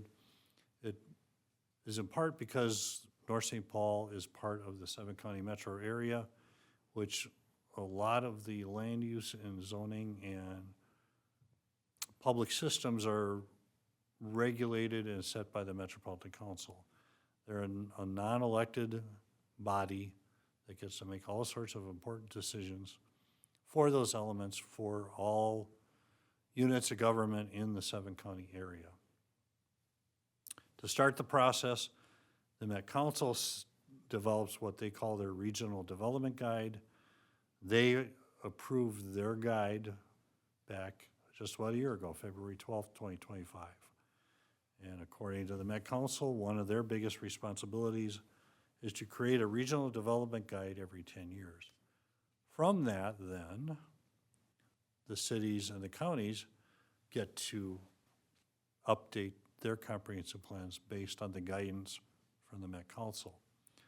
So they're calling the current development guide Imagine 2050. So when we're doing this comp plan update, we're looking out more than 20 years. We're rubbing our crystal balls, trying to figure out how things are going to look, both on the city level and then they're looking more regional level with big, broad strokes and vision. So their overall vision for the county, or for the seven-county area, is to have a prosperous, equitable, and resilient region with abundant opportunities for all to live, work, play, and thrive. And boy, does that sound great. But that's what they put out. So to get there, they've outlined several regional goals. That the region is equitable and inclusive, that our communities are healthy and safe, our region is dynamic and resilient. We lead by addressing climate change, and we protect and restore natural systems. And there's extra words there. And the printout I left for each of you is this very PowerPoint, so you can take it home and read it further if you wish. So those are their overall goals for the whole region. And why that is important is then when we as a city and all the local governments adopt or revise and adopt comprehensive plan updates, we have to be consistent in those plans with the goals, policy plans for regional development as set by the Met Council. An example of that comes up once in a while is, let's say a city, a growing city, identifies we need a major interchange at a highway here and here because there's a lot of traffic and it's growing, or we expect it to grow, and so we foresee in the next 5 or 10 years a need for an interchange, new interchange. If the Met Council has not identified that interchange as being necessary, they probably won't approve your comprehensive plan showing that interchange. So that's an example of where consistency between what the Met Council says and what the city thinks is important. I don't foresee that happening in North St. Paul, but so all this comp plan talk is coming down. It's governed by state law. That's in the middle paragraph there. Statute 473, 145. Met Council gets to set the overall goals and policies for the region, and then from that, each local government has to do their comp plans and their comp plan updates. And there's a whole bunch of things that they have provided the city, which we briefly looked at the last meeting. As part of the process, they send out a system statement to each city saying, here's where your parks are, here's where your road systems are, anything that will be on the regional system. In that, if, again, it was a growing city, say a Lake Elmo or Woodbury, they would have identified a future interchange or maybe a major sewer line extension, those kind of things. For better or for worse, we don't have to worry about those in North St. Paul because we're pretty much all set on those major systems. I will say the one thing they have identified is the probable need for an interchange at Highway 36 and 120. that is on everybody's radar from MnDOT to Washington County, Ramsey County, and the Met Council. So that's one regional system, the highway system, that a change could or should impact, will impact North St. Paul and Oakdale and the counties. That has been identified. So the agencies that want to put plans together to figure out how to best fit an interchange there will be doing so, in part, they're okay to do that because they will be consistent with something the Met Council has identified as important. So so now we're gonna jump back in time. The 2024 comp plan update was started in 2016, again, 10 years ago. This is every 10-year cycle. And through the series of meetings, they developed a vision and some goals for the city that were included in it's now in place, the 2040 comprehensive plan, which we will be updating. And again, a lot of those pages are in the materials we sent out in the packet. But here's where we start getting to, hopefully, the more fun stuff. The vision in the current comp plan, again, the 2040, is this statement. North St. Paul is your favorite small town. We promote community stewardship through an involved and informed citizenry. We preserve neighborhood value with diverse and maintained housing and active neighbors. The city engages in creative placemaking that fosters an environment of economic and employment opportunity. North St. Paul builds systems that connect people to places and promote active lifestyles. So something for the commission to ponder, and there'll be other things, as part of your homework, I guess I would call it. Does that vision still ring true for North St. Paul now that it's been in place for 10 years? So I don't need an answer now, but that's something we're going to have to consider as part of the update. So from that vision, the city had developed some overall goals and some more specific goals, and these I think are included in your materials. And North St. Paul strives to be fair and balanced in its approach to planning. That the goals show that the city acknowledges the diverse aspects that make North St. Paul a desirable place to live and work, and that the city is committed to building on its strengths and identifying areas with more room to grow. And as a note I had there are additional details on the strategies and implementation of the goals in the chapters within the comprehensive plan. And I did not include all those because the comprehensive plan, for those that don't know, is probably 300 pages. There's a lot there. Mm-hmm. So now these are the goals in the current plan. There's 8 of them. Community engagement and communication, and the way to get there is through promoting community stewardship through an involved and informed citizenry. Number 2, residential character neighborhoods. And so again, to help get there,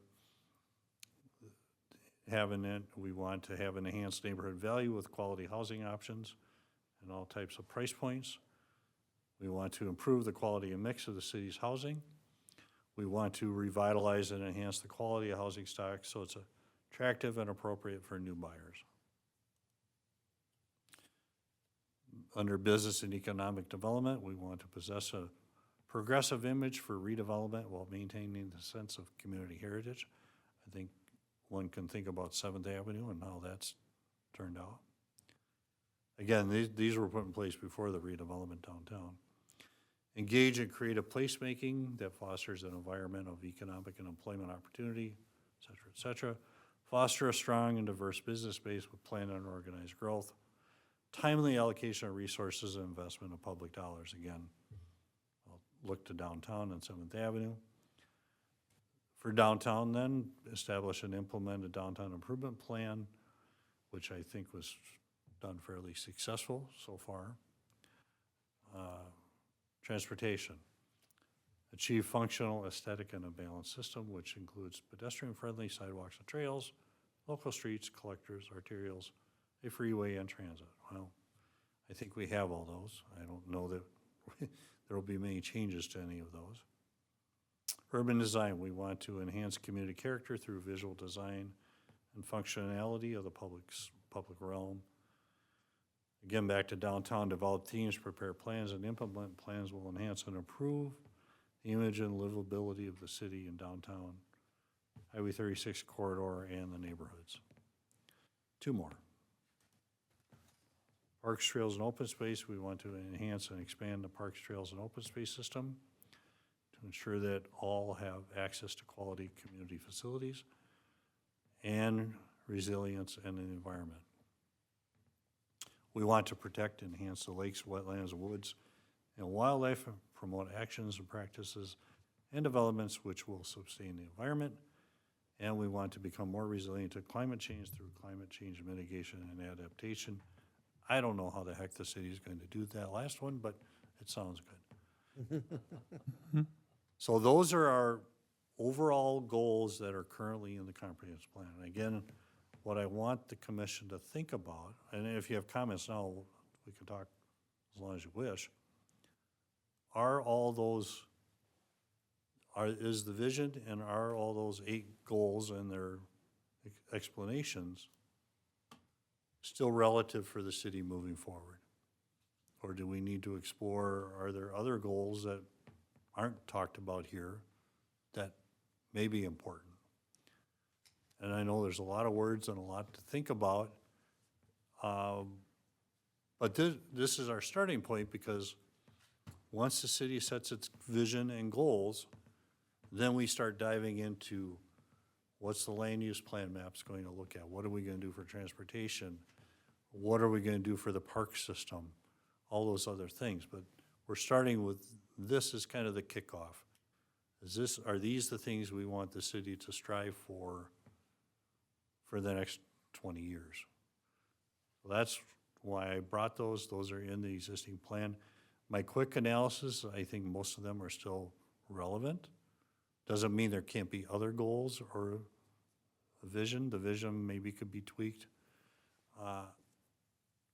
But before we start diving into the rest of the comprehensive plan, we want to kind of set the foundation. Here's what we want the comprehensive plan to represent for North St. Paul, and these are the important things that we want to take into account. And with that, I'll stop and we can have a discussion or take questions or not. I have a question. Can you point out any specific items in the, oh shoot, what was it called? The system statement? Anything specific that you would say, we really should focus some attention on this? Can you kind of point us in a direction to, like, focus attention here? There's and I didn't include it in my PowerPoint, but I know it's in your packet. Let's see, I've got a copy here. Hang on. Pretty sure I printed it. Yes, I did. I know there's a couple of things that the Met Council included about climate and climate change in, let me find it, that, well, one is the water resources, and we can come back to that in a second. Because there are, There's 3 different kinds of water, yes, there's drinkable water, storm sewer, storm sewer, and surface water. right, And I would think the surface water is a thing for sure, yes, based on some of what's in there. right. I'm trying to find, they had I know they had a couple of warm fuzzy things about climate change and carbon, or I think emissions. I don't know how the heck the city measures those or has an impact on those, especially since the city is 99% developed. If we had 50% remaining to be developed, and we wanted to look at, okay, what type of developments might affect creating more impacts on the environment or on the ozone layer, then yes. I don't know that we can, as North St. Paul being built out, have any kind of effect on that. So that's that's one thing, but I'll get you in a second. The water system, especially the drinkable water, water supply, that's something we as a city are going to have to pay attention to, of course, with our current water situation being kind of up and down and maybe not always to the liking of all the residents. That's the thing, but with that, North St. Paul, because of its location near Wiper Lake, the lake, is also impacted by some court rulings about how much groundwater can be pumped. And there's a big study going on right now to show, so long backstory is 6 or 8 years ago, some residents on Wiper Lake itself sued the DNR saying, you're allowing the cities around the lake to pump too much groundwater out of the aquifer, and so the lake level went down. Don't pay attention to those 2 years of drought that were affecting that. That couldn't have possibly been a factor. But a judge made a ruling, and I don't remember all the details, it put a whole bunch of restrictions on any city within 5 miles of the shore of the lake. And apparently parts of North St. Paul fall within that 5-mile radius. Because of that, then there was legislation passed that the DNR has to study in great detail for millions of dollars what's going on with the aquifer and what might be done to help replenish the lake, because God forbid that that lake be down 2 feet and make these people be inconvenienced. Oh, wait, that was a editorial comment, so. And so what that may lead to is North St. Paul, you can no longer have your own wells. We're on our own independent city water system. They may say, you can't do that, you can't have your wells, you have to hook up to Maplewood, which is hooked up to the St. Paul water system. That could be. They may say, North St. Paul, you're such a small draw on the aquifer, you can stand alone, you're fine. We don't know yet. So the water supply system and all this is going to be going on in the next 2 or 3 years at the same time the comp plan update is going on. So yes, we have to pay attention to that, but a lot of it is really out of our control because of the courts and the studies that are going on. There was one plan floated of somehow creating a pipeline from the Mississippi River to Wiper Lake to help refill it for $600 million or some crazy number. White Bear Lake has been recovering nicely Well, I in know recent that. years, so. But because there was a court action and then some state law written to fund this study that said the DNR, you shall do this, they are doing it. I hope, our goal is that we're such a small independent piece that we don't have to get dragged into it. But tied into that is places like Oakdale and Lake Elmo are having problems with their water supply because of the PFAS and all that. And they are building their own treatment plants. I know Oakdale's got one under construction, Woodbury's building one, Cottage Grove is building one. Might it come down to, well, that's good, but we still can't get enough water, so now Oakdale needs to hook into the St. Paul water system, which would mean connecting over to Maplewood, because Maplewood's fed by the St. Paul Regional Water Authority. They have their big plant over off of Rice Street. And while if Oakdale needs to get a pipe from Maplewood, it's gonna run right through North St. Paul, well, why not just hook up North St. Paul at the same time? We don't know that. I don't know that that would happen or could happen, but it could be a thing. So water supply, I think, what they put in the system statement isn't too scary, I don't think, but there's just a lot of stuff going on right at the moment that could create all sorts of, shall we say, challenges for water in North St. Paul, so we'll definitely keep the commission informed on that. I don't know that that affects, well, maybe the natural resources and our goals, but, so that's enough of me. Did you have a question, Vito? I was going to say this, and this may be outside the scope of this commission, but I believe North St. Paul is meeting those goals via like organized storm sewer cleanouts and rebates on energy efficient upgrade, like home upgrades to existing properties. Even though we can't build new properties, since we're like relatively built out here, we can upgrade existing properties in energy efficient ways. Then we certainly support all those Yeah. plans and programs. I participated in one of those when we replaced our toilets. Phenomenal. It was really interesting. We went online to Home Depot, and there was a pop-up that said, "Did you know that North St. Paul will give you a rebate if you buy this toilet?" Wow. Yeah, it was really interesting. We use a gallon and a half instead of. Yeah, flush. yeah, right. The lesser flush. Yeah, really interesting. But those sorts of things are available when you just sort of have to kind of seek them out. But you don't have to seek very far when the retailers will point it out for you. I thought that was really good.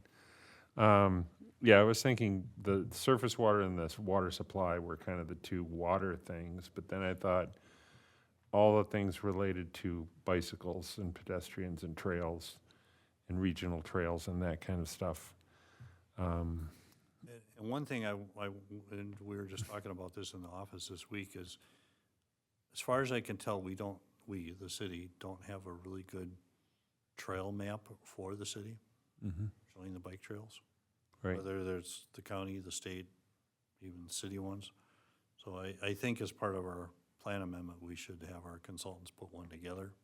So if people want it, we can hand it out or put it up on the Yeah. wall or include it in the plan update. So a little more on the comp plan. There's generally what cities do is one of two things. They look at their comp plan that's in place. They say, yeah, most of it's pretty good, but we need to update some statistics like on population and land use and acres of this and that, and the most recent numbers on whatever the Met Council gives us. But the general goals and policies are still good. Maybe they need a tweak or two. And so that's what they do.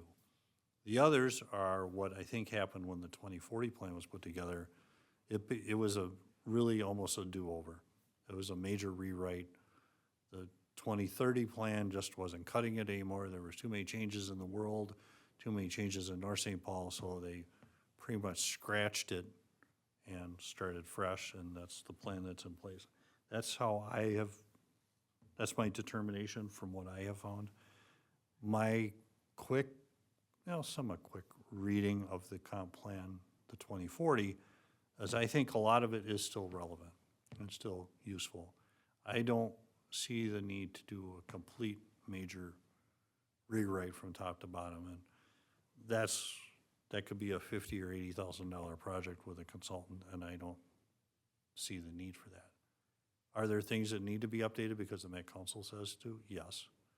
But that's why I want to start with these goals. If these goals are still relevant and good, or maybe they need tweaking, that's where we start.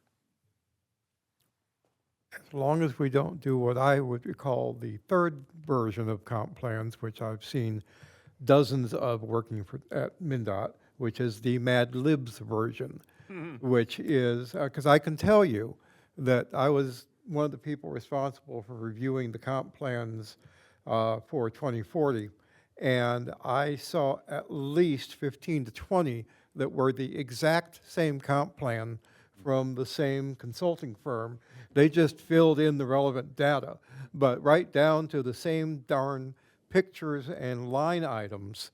You know, you could turn to page 18 in a dozen different plans and see the exact same stuff there. They just put in the right numbers, which I thought was a really cheap way of doing, cheap as in not terribly effective way of doing something just to check the box.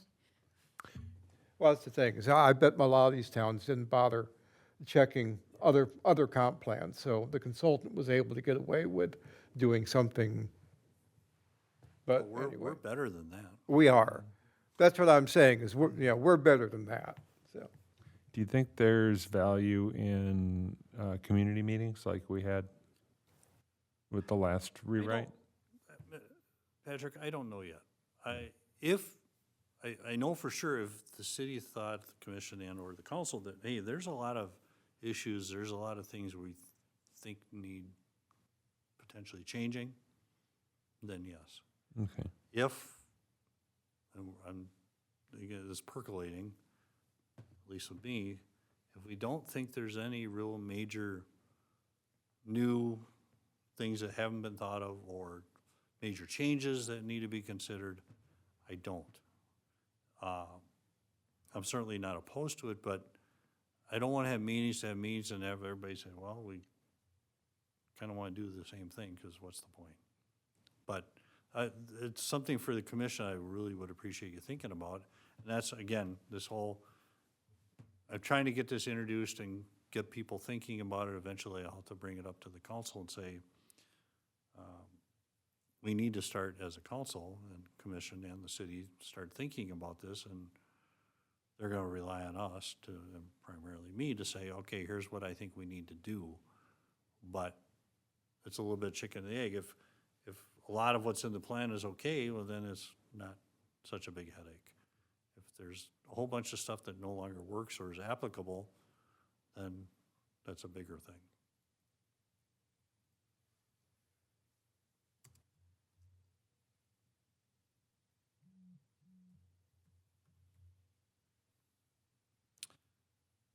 I know it's late. If there's thoughts on this, great. Otherwise, I can bring it back again at another meeting if you want to noodle it and ponder it and look further.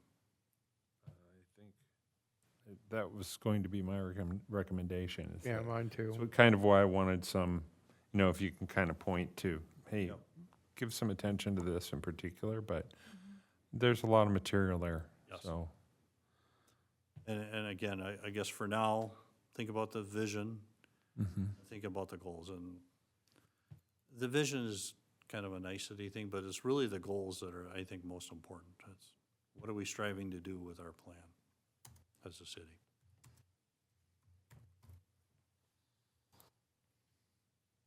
Do you want to make, is that a motion or a consensus, or what do we? To bring it back Yes. after further review? Yeah, I don't, do we need a motion for that? do you Well, think? I don't know if anybody else had any. Anybody have any feelings about that? I don't think we need to make it official. No. I just don't want to assume anything. That's, No, I think that feels like the right thing to do. Give us a little time to digest it. chew on it. The information that you provided is really good and very comprehensive, so. I do have a question. This, which was your PowerPoint, Yes, was this attached as part of the packet? no, Okay, so this is our version of it. yes. Okay. And a lot of the words in the PowerPoint came out of the staff report, but Right. I added some different things of why are we doing a comprehensive plan that wasn't in the staff report. Yeah, and the goals were really obvious in here. That's why that's helpful. Yeah, I think there's a general consensus that we'll take that action or not take any I action. think Vito had a question. Oh, it may be useful if you send along via email please review XYZ thing. I mean, largely these 8, in light of, this particular section of some document, largely what you're getting from the Met Council. I can just email out the PowerPoint. That would be useful. That'd be good. Yep. Okay. I'm not I'll- going I'll to send lose it to this, our but two missing commissioners also. Yeah. And then we'll bring it back I think our next meeting, which is April, I know we have 2 public hearings with, one is a lot division and a variance, and one is for a conditional use permit for an accessory dwelling unit. I don't know if we'll have time to talk about this, but maybe we can just do a brief summary Yeah, we should. after you have your thoughts and. Yeah, and then we should study the accessory dwelling unit ordinance a little bit to make sure that we have a comprehension of that. And that'll be in our very thorough and comprehensive staff report. But- I'm sure it will. And I think Chris is gonna do at least one of those again, so. Okay. Excellent. Oh, okay, so we're good on, now on the Yeah, comprehensive? we're good. Okay. Yeah. Thank you for all the info. Absolutely. Appreciate it. I do have a couple of quick reports. Good. The council meeting on the 17th of February, they approved the fence variance, and they approved the Quick Trip conditional use permit amendment. And then I got an email the next day from the guy from Quick Trip. Well, can I get my building permit? Well, you gotta finalize your plans and do a couple of things, but they're anxious to do that. So those are both examples of things that Jack talked about tonight. Well, you all could probably figure that out as variant, it was recommendations to the council, and there was no changes, very little discussion. So that was great. And then all the code amendments we had looked at with, especially the downtown design, and I was proposing to add a bunch of the design standards in the code. That all got approved. So Good. really, everything that we've done, they gave a thumbs up, and it's all in place now. Excellent. Very good. Thank you. Well, reports or comments? It's a little late, but who takes the minutes? That's staff. Yeah, the meeting gets recorded, then Chris, my assistant, Does it from the? yeah, from the Yeah. recording, yeah. Yeah. So you, if you haven't met Chris, you'll get a chance. Yeah. Yeah. Nothing from me. No, thank you. Anything? Got nothing. The only thing I wanted to comment, because I don't think that Jack brought it up, but he did talk about how we are appointed in our roles. But we are essentially advisors to council. So staff is advising us, we are advising council. Council is taking action. So that's kind of how the procedure works. And I think you and your staff have done a fantastic job. It's been really good. I think a lot is getting done. And you bring great information that makes our jobs easier. So I say we keep it up. And one thing I'll point out is I've worked in a couple of cities where the planning commission could make the final decision on a variance or a conditional use permit. Didn't even have to go to the council. Most cities do it as, Okay. where it's a recommendation to the council, and council makes a final decision on everything, but some delegate that planning zoning authority to the planning commission, and they can, and then if, on those cases, if somebody doesn't like the answer to the planning commission, it can be appealed to the city council. There's no right or wrong way to do it, it's just each city gets to choose. Yeah. I do have one thought. Could we possibly put on the agenda for next time that we will do a introduction of everybody to everybody so that we find out a little bit more about our new members? I would ask tonight, but since we're missing 2 members, why have them go through it twice? Well, see, now they're prepared now, they've been told. Right. Should we do that? I would say at the beginning. Yeah, maybe stick it on right after we approve the previous meeting minutes or something like that. I don't know how you inject it into your formal agenda. Ask Chris, he'll figure it out. Well, instead of, A public hearing, we'll do that. well, we could do it under presentations. Yeah, that's true. Yeah, that's a good idea.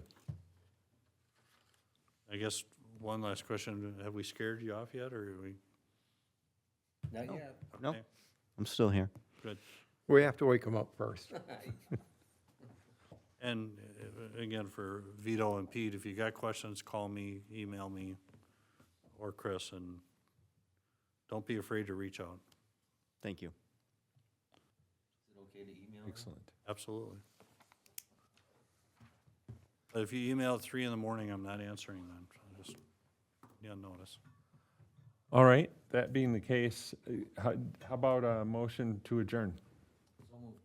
So moved from Commissioner Marcaccini. Hey, good, very good. It's like getting the names right. And a second? I'll second. Second from Commissioner Gadbois. All in favor, say aye. Aye. Aye. We are adjourned at 8:40. 5:45.